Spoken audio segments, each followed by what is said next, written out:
Creationist literature cannot be used as a citable source in any scientific publication because it is heavily biased.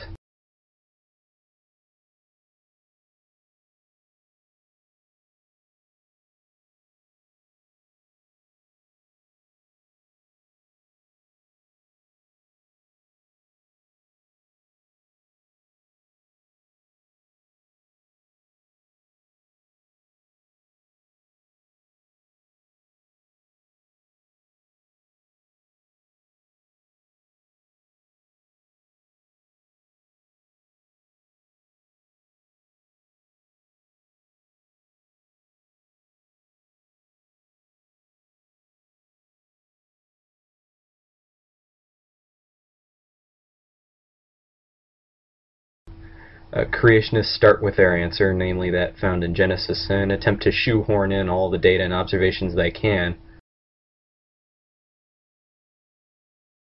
saying God did it is unfalsifiable. Every good scientific theory must be falsifiable. The theory of evolution is only true conditionally, meaning that it will be held as true only so long as the evidence for it holds, which it has for the past 150 years or so.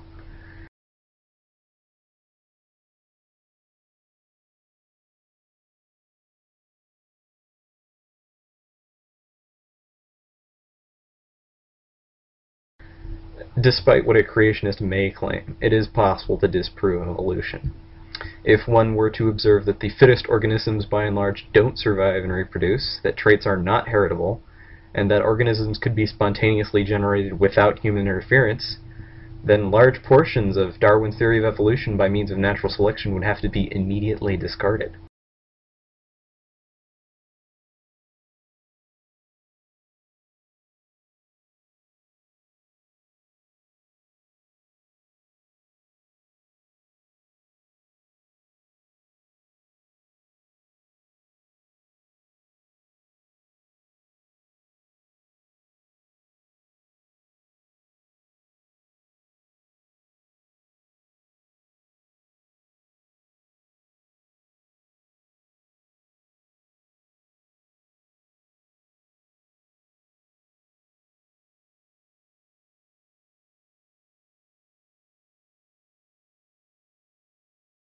But he could never square away the facts of the Earth's history with the stories told in the Bible. He has admitted that the facts of geology, in particular the geologic column and fossil record, do not agree with the biblical account as seen in Genesis.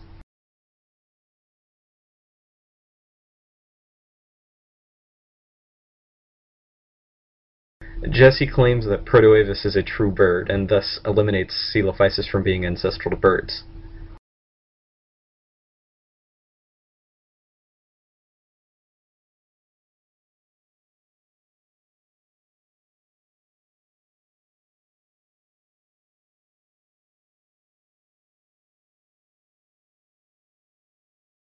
It is entirely plausible that Protoavis is nothing more than a conglomeration of different species that all wash down into the same location.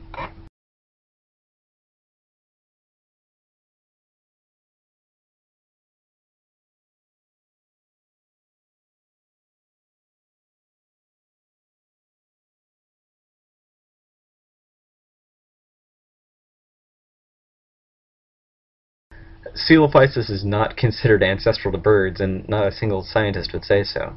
Not one scientist considers Oviraptor ancestral to birds. Paleontologists know that Compsognathus isn't ancestral to Archaeopteryx because it occurs in the same age range. No scientist I know of has ever said that it was ancestral. Jesse has simply created a strawman argument here.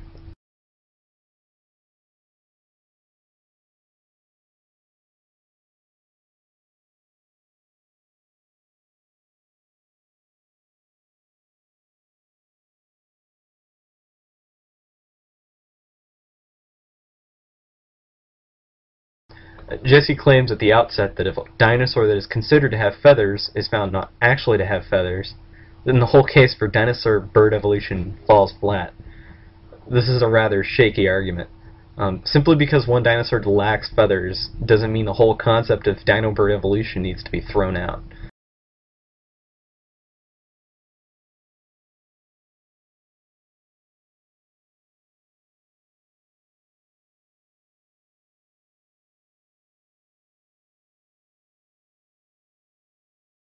He says that Deinonychus is not a transitional species in the evolution of birds, which is actually correct.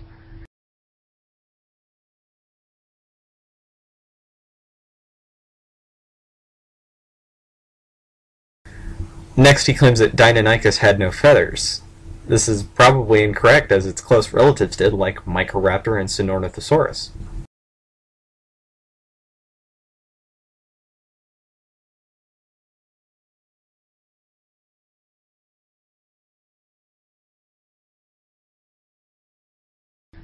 In his video, Jesse claims that the fuzz that surrounds all known specimens of Sinosauropteryx were collagen fibers. This was actually studied intensely, and the discussion around it has been rather heated. Until now.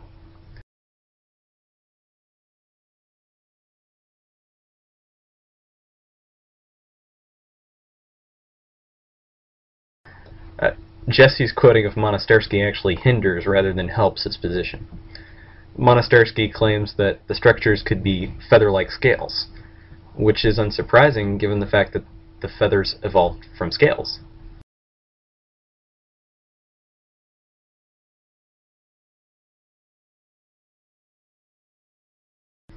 And just when you think Jesse's assertion couldn't be any more flawed, it turns out that melanosomes have been identified in the plumage of Sinosauropteryx and several other feathered dinosaurs. Now, melanosomes are specialized organelles that create melanin, from which animals get their color. Collagen doesn't have melanosomes, because collagen is just a fibrous protein. Collagen is not made up of cells, it is just secreted by cells. The fact that the feathery structures on Sinosauropteryx contain melanosomes means that it cannot possibly be connective tissue like collagen.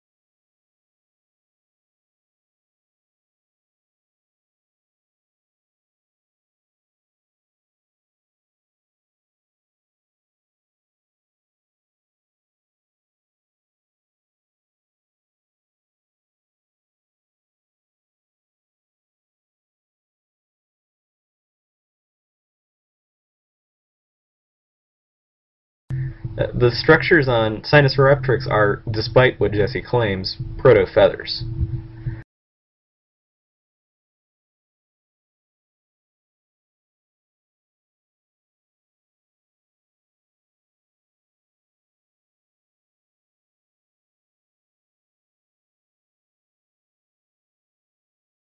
Many of the organisms Fiducia claims are birds and only look like dinosaurs, like Caudipteryx, have been arranged within several well-defined families through cladistics.